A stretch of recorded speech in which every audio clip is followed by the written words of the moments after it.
All right, we have now officially started the recording. So once more, thank you everyone for joining. My name is Magdalena. I am the program manager of the REDpreneur program. And I would like to start with a brief introduction round so that we know who is there before I walk you through the agenda and we will go over to the presentations. So maybe Nicolas, you would like to start as my co-presenter, and for that purpose I will give you the slide that we've prepared. So here you go. Thank you very much, Lena. Good morning, everybody. I'm delighted to be here. My name is Nicolas. I'm also based here in Vienna, and I will be the lead consultant and program delivery person as a partner of Red Cross Austria in this program. I'm the founder of a company called New Paradigm Ventures. We've been around now for 10 years, and we're focused on the impact space, both on the impact enterprise or social enterprise side and on the impact investing on the capital side. This is where I come from. I used to be a venture capital investor in technology ventures based out of Vienna here and investing in Central and Eastern Europe. And alongside that, going back to my student days centuries ago, I've always been engaged in what we now call social enterprise, starting with early stage, very, very small primary healthcare projects in rural Burkina Faso. This is like early mid 90s. And as I said, since 2010, I've been completely focused on this. So specifically what we do is programs like this. We've been running a program similar with the World Wildlife Fund in Switzerland and in Greece. We're working with UK-based NGOs in the poverty alleviation smallholder farmer space, mostly in Africa, to find enterprise models to advance the mission objectives of NGOs. And also we work with investors and funders, not so much investing ourselves or managing funds, but catalyzing capital into these kind of enterprise models, which usually requires some kind of redesigning of the capital instruments, as well as new ways of aggregating and delivering capital. And my role will be to oversee all the trainers and consultants that we bring on board here, and very closely together with the team of Red Cross to see that we have a wonderful and also successful experience over the next 8 or 9 months. Thank you. Thank you, Nicolas. So thanks for the introductive words. With this, we can start the introduction round of our participants. I will just call you one by one here. I have Davron here, Mukammadiev. Please excuse my pronunciation. Maybe you could briefly let us know where you're joining from. Yes, thank you very much. I'm Davron Mukammadiev, head of Europe Regional Health and Care Team. Thank you very much. Okay, thank you very much for joining. Then we have Denica.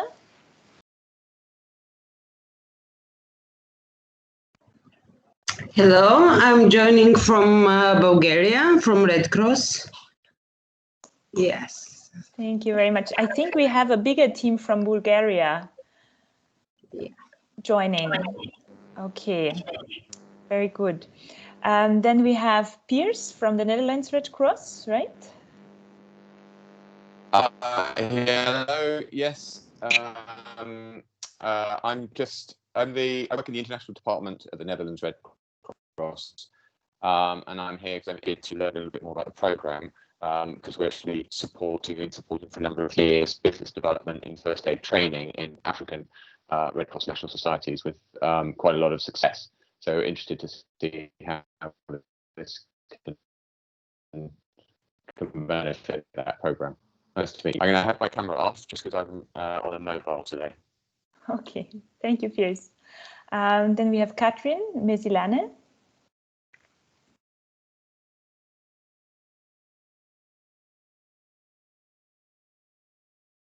Katrin, can you hear us? Okay, I'll move on. Maybe we get Katrin later. We have Maria. Oh, sorry, Katrin is back. Katrin, we can see you now, but can't hear you. Sorry, I had a phone call and I didn't hear what. Okay, we were just doing the introductory round. Ah. So welcome. Which organization are you joining from? I'm working as a partnership relation manager in the Red Cross Estonia. Estonia, welcome. Thank you. Then we have Maria.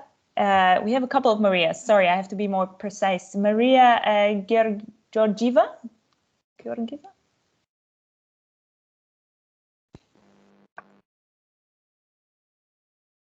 We can't hear you, Maria.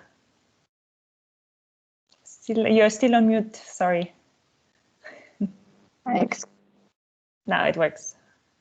Excuse me, I'm Maria Georgieva from Bulgarian Red Cross Regional Council, Plovdiv. Thank you, Maria, for joining. Then we have Maria Nasheva. Hi, I'm Maria too, from Bulgarian Red Cross, again, Regional Branch Plovdiv. Very welcome.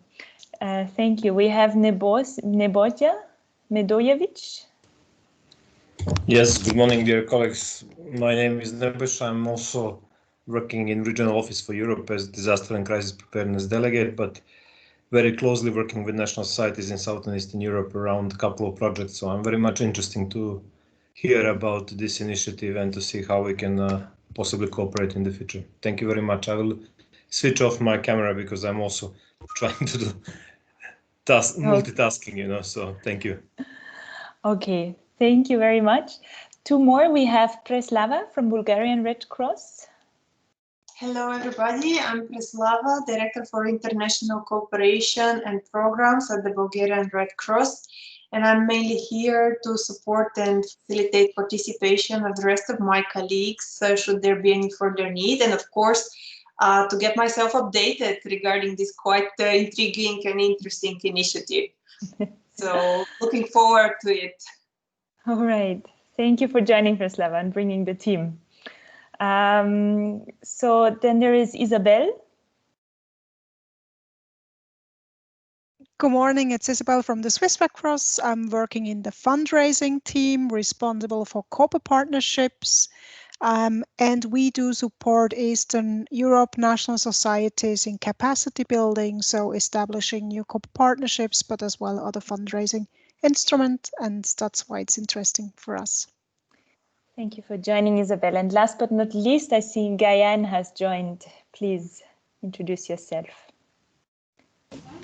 Hello, everyone, and thank you for this opportunity.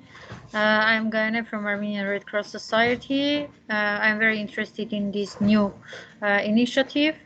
I'm the field coordinator of the initiative of EU for Youth, with close collaboration with Armenian Red Cross, European Union, and also Danish Red Cross. And so that's it. Thank you. Okay.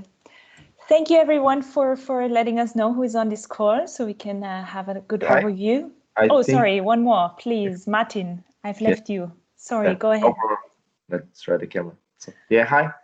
I'm from the Bulgarian Red Cross from Sofia, and I'm just starting my journey in the Red Cross organization. I started now in December, so I'm really happy and thankful to be a part of the REDpreneur program. Thanks. Okay, thank you, Martin. Sorry again for skipping you. So, good. With this introductory round, before I move to the agenda, we will share the slides, and we have recently launched our website, so a lot of more information is coming your way, and you don't need to note down everything. You'll be provided with it. And with these final administrative words, I'd like to share my screen again with you, which shows you the agenda of today's 1 hour meeting. Last time we managed exactly in 1 hour. So Nicholas, that's our goal again for today. Please. So we have now finalized the welcome and introduction. First, Nicholas will walk you through the background of the REDpreneur program, so why we think that the enterprise approach matters and why we think that the REDpreneur program is just at the right time, at the right place. Afterwards, I will walk you through the program details to give you an outlook on the planned activities and the timeline, the tentative timeline we have in mind. And afterwards, there'll be enough time to ask questions and have a little discussion. We should be finished by 11 o'clock CET. So thanks, everyone. And Nicholas, over to you. Would you like to switch through the slides yourself and take control, or should I do that for you? No, please, please, you do it. Okay. I don't want to risk, my computer not working. Yeah. Please. Okay. Okay. Just for framing purposes, when we talk about enterprise, we're talking about an organization that applies commercial approaches to advance social, environmental, and also financial well-being, and to maximize that. That means commercial, there is a transaction that is happening, selling goods and services for money in the market. And this is to some degree similar to things that the Red Cross does already, but also different. Let's say that another framework here is the typical civil society NGO framework, where it's more not so much about transactions, but more about contributions. Yeah, so grants, for instance, are contributed income, whereas revenue is earned income. And the boundary may be blurring, but usually to differentiate between a grant, even if there is a service agreement and so on, the quantity, the quality, and the price of what is transacted needs to be defined. Yeah? So it's not so much enterprise, it's not so much who you are, whether you're an NGO or the state or a company in the market, it's more about what you do. Do you transact? Yeah? So selling products, goods, and services to a client and then a payment coming back. Also, and this is relevant in our context here, the client or the customer does not necessarily need to be the payer. Yeah? This complicates things a little bit, but it's very common. All of us are Google users. Many of us are probably Facebook users, but very few of us are actually Facebook or Google clients. So the media, especially the online media space, is one where the payer and the user are separated, and the healthcare and social services space, with public funding for social services, etc., is quite similar. But the transactional part is what matters here. Okay, next slide, please.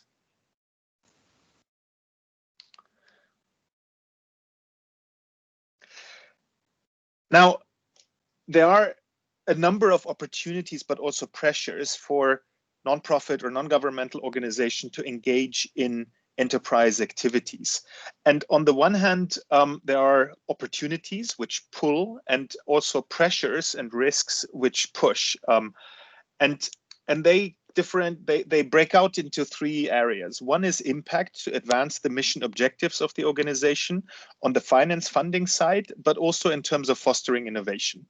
So the pull opportunities are that, by definition, successful enterprise activities are financially sustainable. So it allows for an organization to move from actually executing to facilitating, kicking something off. And even if the financing comes entirely from grants, there is a difference in terms of grants used to kick something off, which then becomes financially sustainable in itself, to subsidizing the losses or the cost of something on an ongoing basis.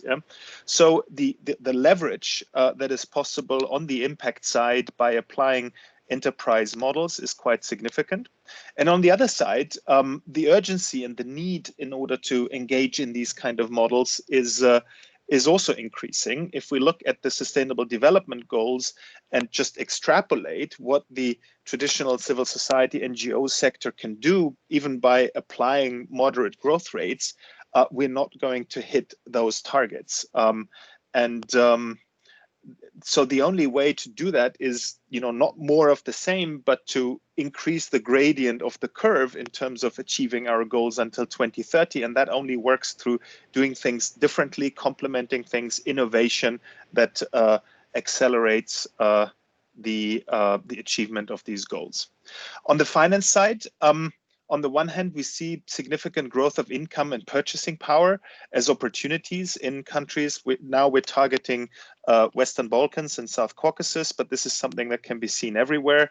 Over half of humanity is now considered as middle class, defined as having 1/3 of household income available after food and shelter. And that opens up a number of opportunities to expand services in healthcare services and so on. I've already talked about the financial sustainability. On the other side, traditional NGO funding, in particular regular funding from subscription-like models. This is something that the kind of post-war generation and the Generation X still did, but the millennials are not. And there's a big shift. And also the public grant funding is decreasing at around 1-2%. The ODA is shrinking, and there's increasing pressure on this kind of institutional funding.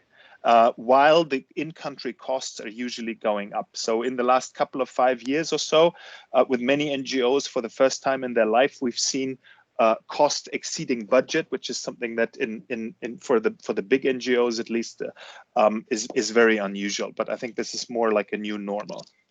And then last but not least, I talked about increasing the gradient of the curve. This is innovation and enterprise, especially small and medium enterprise entrepreneurial models. They're quite nimble and operate also in a way where market feedback and trying things out, so-called pivoting, changing models and so on, is something that works in a very quick way and can help also to permeate, if you like, infect the host of larger organizations with the mindset of innovation, rapid prototyping, lean startup methodologies, and so on, which can have beneficial effects over and beyond the enterprise models itself within a larger organizational structure. And on the pressure side, there is a significant risk of being disintermediated, meaning that there are startups, but also grown-ups, large companies, which are infringing and increasingly moving into the space of NGOs that has traditionally been the space of NGOs, especially in very dynamic emerging markets in Africa, where there's a lot of startups, but also international big companies with significant resources, which are starting to serve so-called bottom of the pyramid markets with innovative products and so on. And this is something that has a certain risk of rendering a number of NGO activities irrelevant in the future if there is not an adjustment. And so I think that's also something that must be considered. Next slide, please. Stop. One back. Thank you. So traditionally, an NGO has two types of resources. One is public support, opinion, and as well as financial support in terms of donations from individuals and grants from institutions, both public and private, such as donations. That is used for two ways: advocacy, changing public opinion, changing public policy, changing culture even, as well as grant funding projects. And those two, depending on what the operating model is, for instance, in the environmental space, Greenpeace is more on the advocacy activism side, whereas WWF is more on the project side. Yeah? That is used to advance the mission of the organization, whatever that may be. Now, next move, please. Yes. Now, what enterprise does is adding different resources and different tools. On the resource side, repayable finance, yeah? And on the tool side, impact enterprise as well as investment. Now, repayable finance initially is something that is not so relevant because repaying from a non-governmental or non-profit organization back to an investor is something that is in that structure not so trivial. So mostly the funding will still come, and that's the arrow from donations and grants down to impact enterprise, from grant funding, where there's no expectation that the money will actually flow back, but there's a big opportunity and also a need in terms of opening up the pathway for repayable finance, for tapping into the financial market. Why is that? And yes, these tools are then used to complement advocacy and grant funding with enterprise models and in order to advance the mission. Yeah. Now, why is repayable finance relevant? Because we're talking about a pool of funding which is around about now I need to calculate almost 1,000 times larger, or almost 2,000 times larger. So the total of available philanthropic funding, both public ODA as well as private funding, is around about 300 to 400 billion euros. And the pool of financial assets in the world is around about 700 to 800,000 billion. So there is a huge prize in terms of cracking the way that NGOs, in order to finance mission objectives, can tap into the commercial financial market pool, but that requires different kind of models, and impact investing, impact bonds is one, but this is very big structures that only apply to, that have a very high cost and therefore needs a different kind of structures, and for more entrepreneurial models and small amounts of capital need, and by smaller I mean up to 5 million or so, but in particular anything that is down to a couple of 10,000 or a couple of 100,000, one needs enterprise funding models, and these require investment models with repayable finance. So there's a big prize in order to leverage mission finance. Thank you. Next slide, please.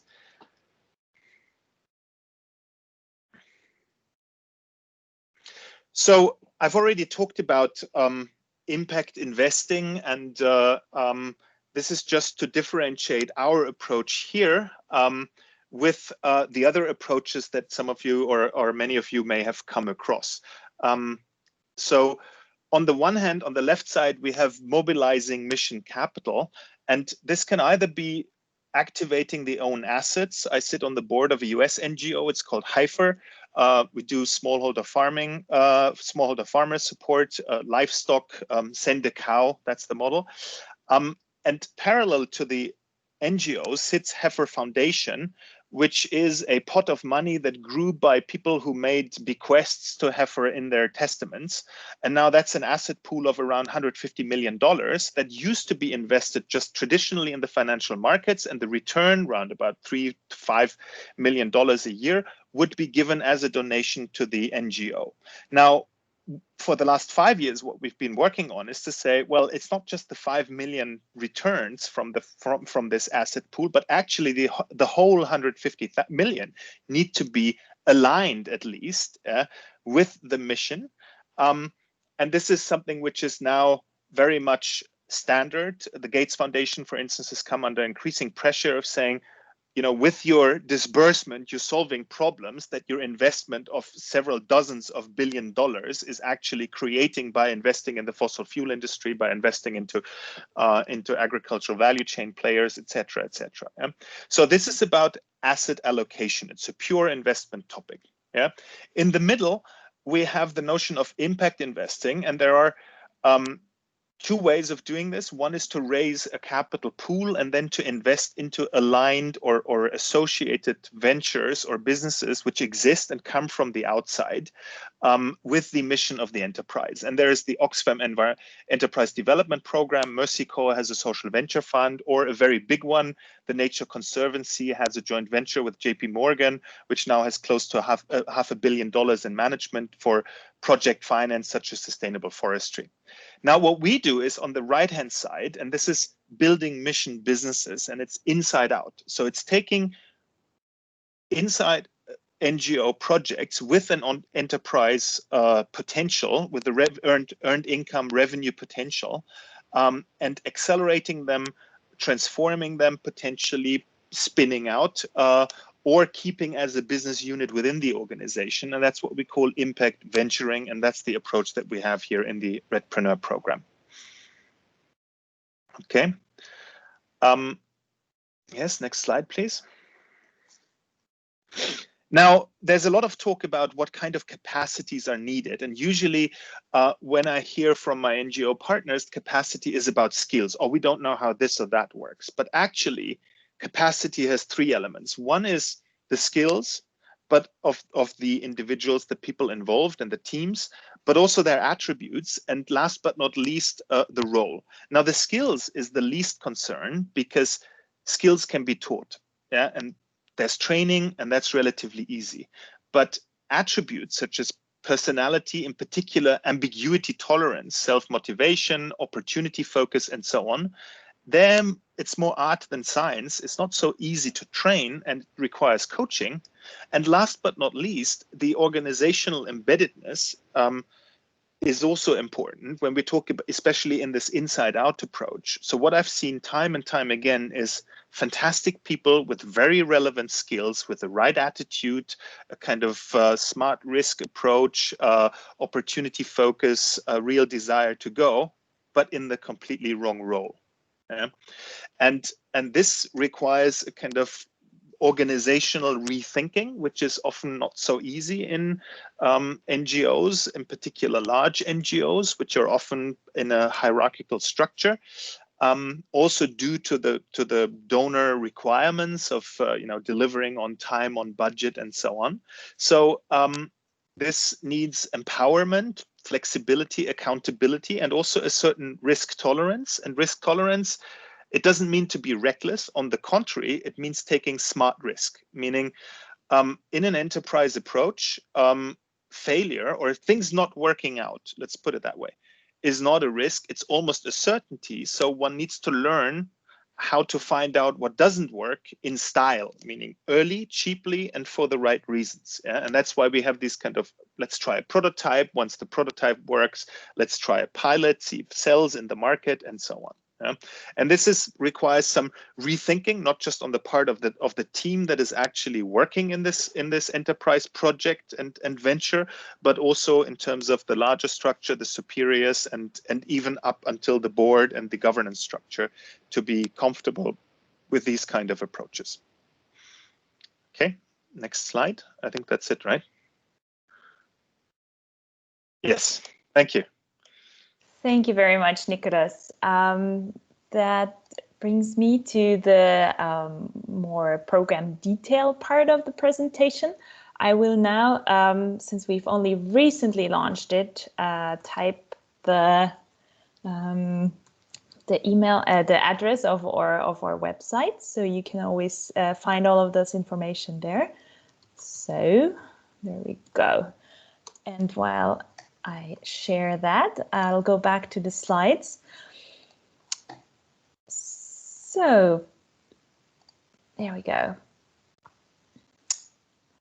So within the REDpreneur program, the way we wanted to set it up was to have two different tracks. One that is really for those who have an actual business idea, so they can use the program to develop that business idea to get it launch ready. And the other track is for people without a business idea who want to learn about entrepreneurial approaches. So we called one the venture track and the other one the learner track. It's important to keep those two differentiated. And originally we had the program set up in a more traditional way, but due to COVID, we have now walked over to a future-oriented approach and separated it into the training academy and the master class. So the training academy is the part that takes place fully online. It is for now planned for February and March of next year, and will require approximately 3 to 5 hours per week of all participants, and will conclude as sessions of online webinars and coaching sessions. And we will then advance from the training academy to the masterclass in about May next year. And it is planned that we will have within the online setup of the masterclass that will continue, additionally 3 in-person workshops. We have tentative dates for them, but of course, as you know, it will depend on the global developments whether or not those will be realized.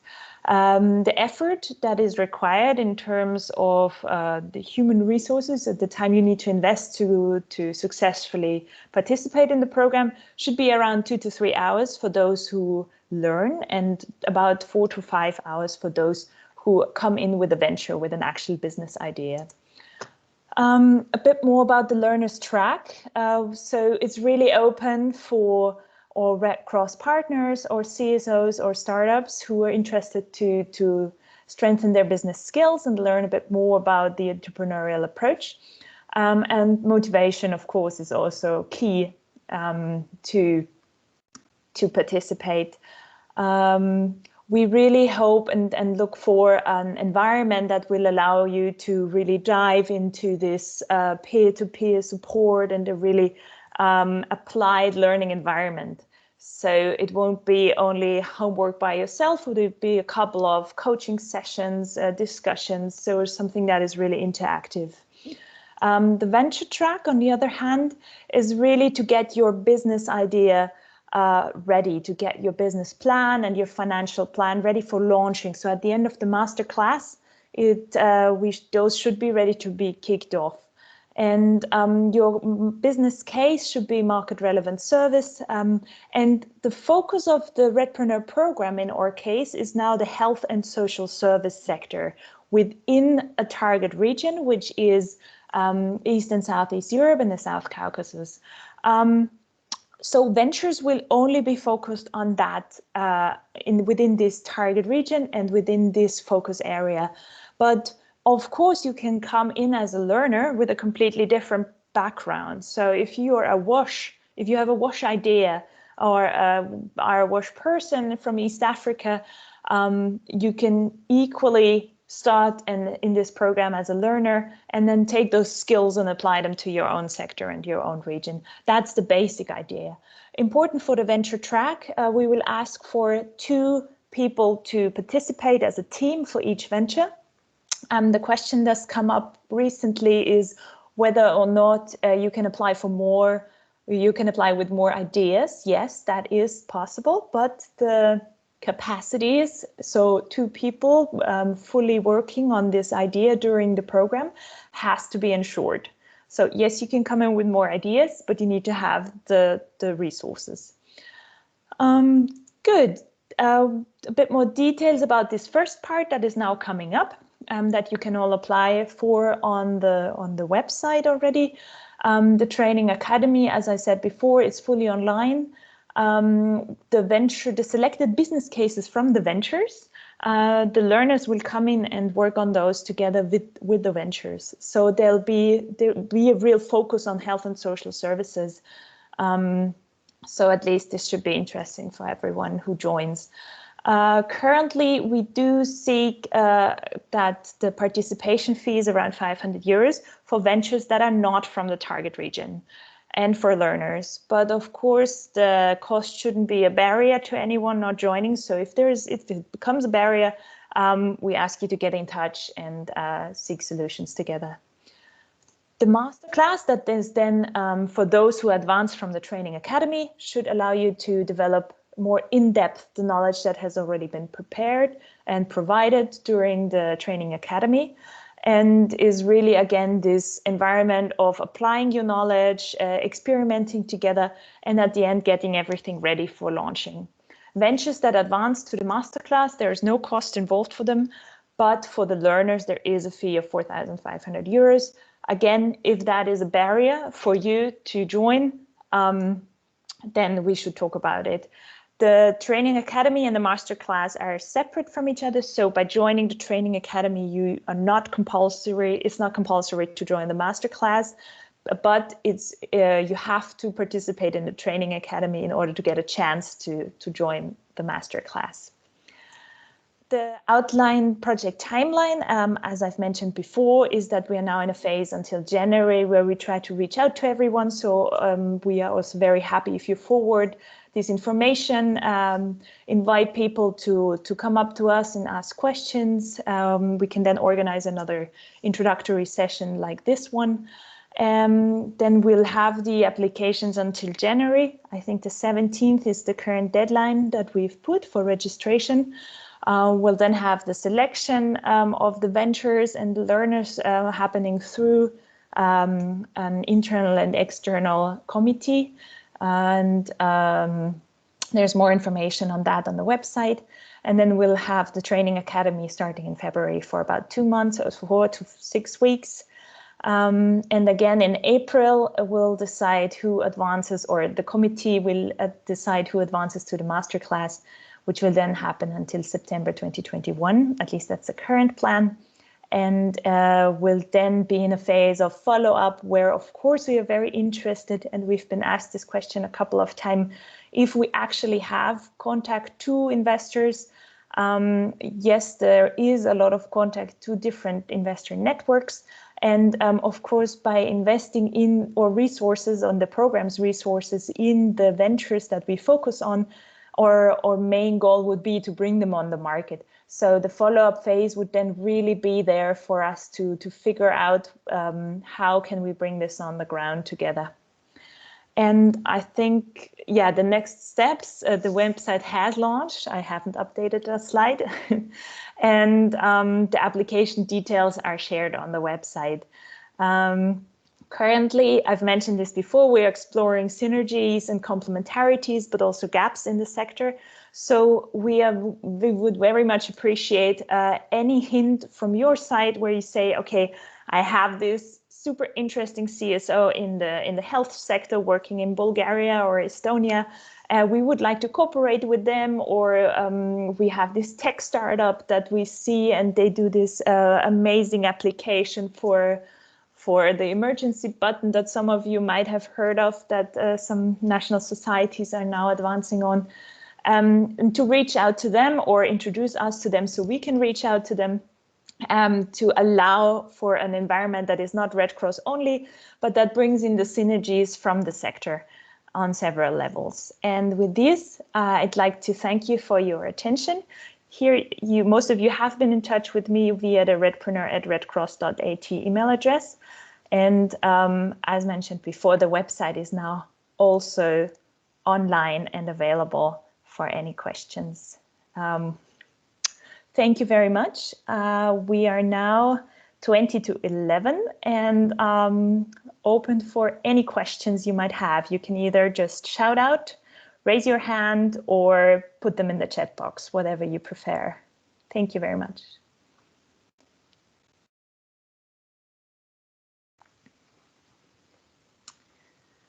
So who is the first question?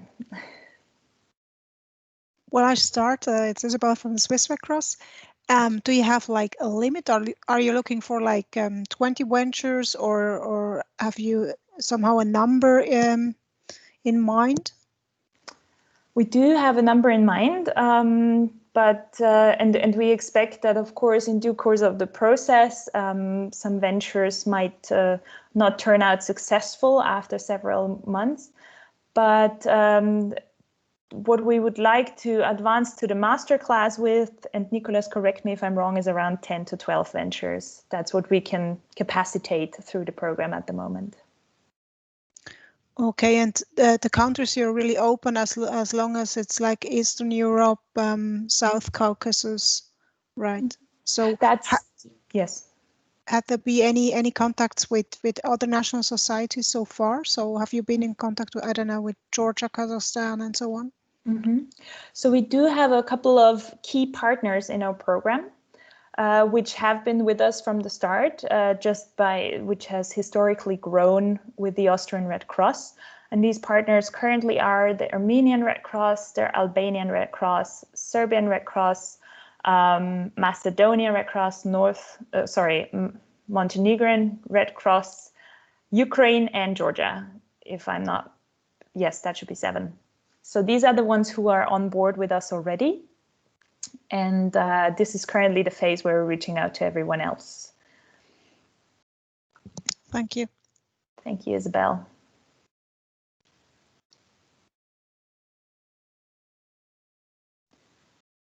Any more questions, or is everything crystal clear?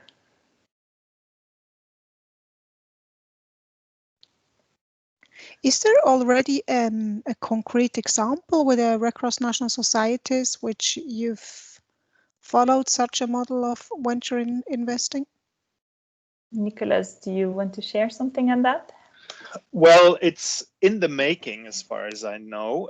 This is with the emergency button service that Lena has mentioned with the North Macedonian Red Cross.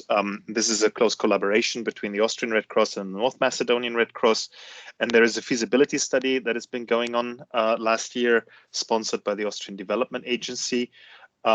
So this is a similar kind of approach, taking the Austrian model of the emergency button service and implementing that in partnership with the North Macedonian Red Cross, but in a way where it's a one-to-one. And the idea with this program is to systematically facilitate these kind of ideas from the conception all the way to implementation, and also to use the economies of scale, one-to-many, and also the synergies.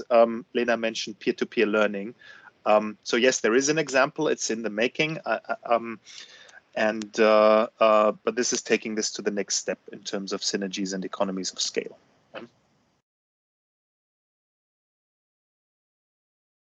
And I'm sure there's more. I think Piers, you mentioned your work in yeah.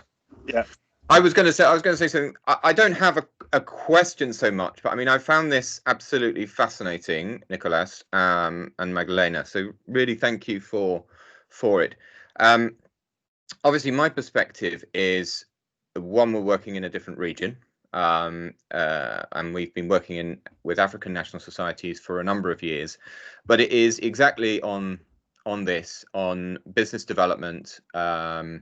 Around health service models, and we took it very simply. Red Cross national societies across the world deliver first aid training, and I'm actually a UK citizen, and I was with the British Red Cross in our commercial first aid business operation for a long time, and we took that experience into national societies like Cote d'Ivoire, Zambia, and very simply combined coaching and investment and technical support together over a multi-year program. And so I look at the program, and my reflection is, okay, so our biggest challenge is investors. We don't have engagement with investors in to do this, but we know that they're out there. So we use our own funding and our own experience to build these businesses up. So we have a proven business model where you can shape first aid training to be really profitable. And many national societies I know in the Europe region are already doing this as well. So my reflection is, yeah, that's a challenge is investors for us. We have had some national societies approach us with different business ideas. For example, one national society approached us with a program to deal with disposal of healthcare waste. So organic matter, syringes, and all this kind of thing, where they weren't being disposed of. And this was a new area, and our immediate gap was the specialist skill set. So for me, we look at new programs, and that's where we have the challenge. It's not just the entrepreneurial mindset; it's how do we access the technical skill set to do something. But yeah, so these are just more reflections. But I'd be very interested to sort of connect on the investor side, and also the ideas around business models that we don't have experience in, but also to offer and perhaps have a conversation offline about how can our experience around first aid training business models add value, because there's absolutely no reason that we're setting it up as a kind of separate venture, and we're able to offer that into the region, obviously without the investment side. So perhaps we can have a conversation about that. Sorry, I took a long time.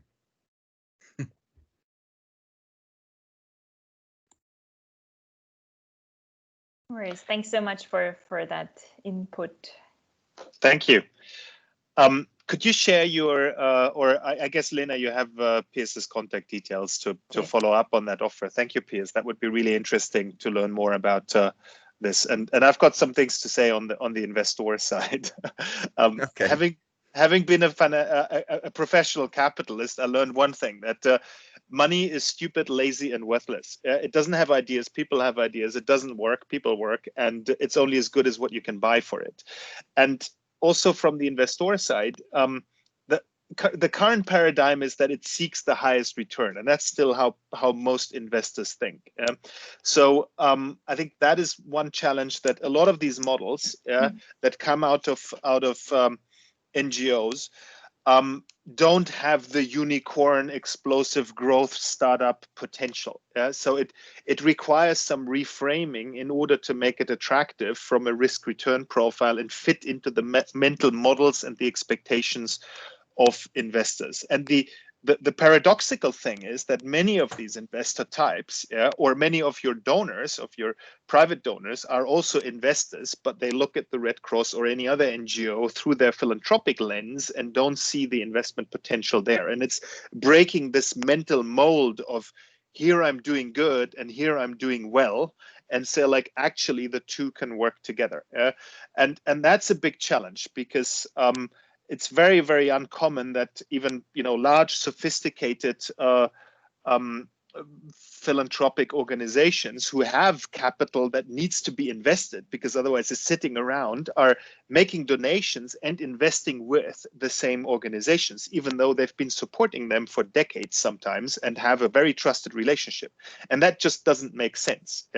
And I think it's twofold. One is that the investment opportunity needs to be framed in the proper way from the capital demand side, but there's also mainly mental and cultural, sometimes structural blockages on the investor side, which have to be loosened or smashed up in a friendly way. Yeah, thank you.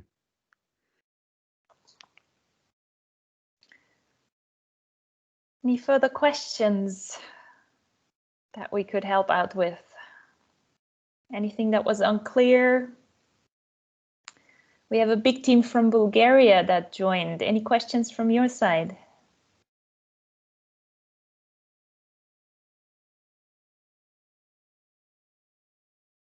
Preslava, has everything been clear for you? Hi. Yes, I think it was quite clear indeed. And just to recapitulate for the rest of my colleagues, so the application, in case they're willing to get enrolled, is via the website. Yes. Yes, so the registration happens through the website, although I would recommend that as Bulgarian Red Cross, you first coordinate amongst the team and see, is there a specific venture we would like to apply with? Is there something that is, maybe have a team discussion first and then see who you want to send, either as ventures or as learners. Yes, that would be needed, because as you could see from the participants list, team members are from a number of branches. So we would definitely need to tackle it a bit internally and then to see how we can get back to you. Yes. There is a couple of more information on the website. One is the details of the training academy, so you can see a bit more what the details are that are waiting for you. And the other one is that for those who apply as a venture, there's a couple of questions that help us to understand your idea a bit better. And we've also provided them as a download, so you can focus on them offline first and then come back to the registration website. If there's any more questions you have, feel free to come back to us at any time. So we can also, we're open for discussions after the festive season during January to see, okay, what is your potential? Well, how can we help with? Okay, thanks a lot. You're welcome.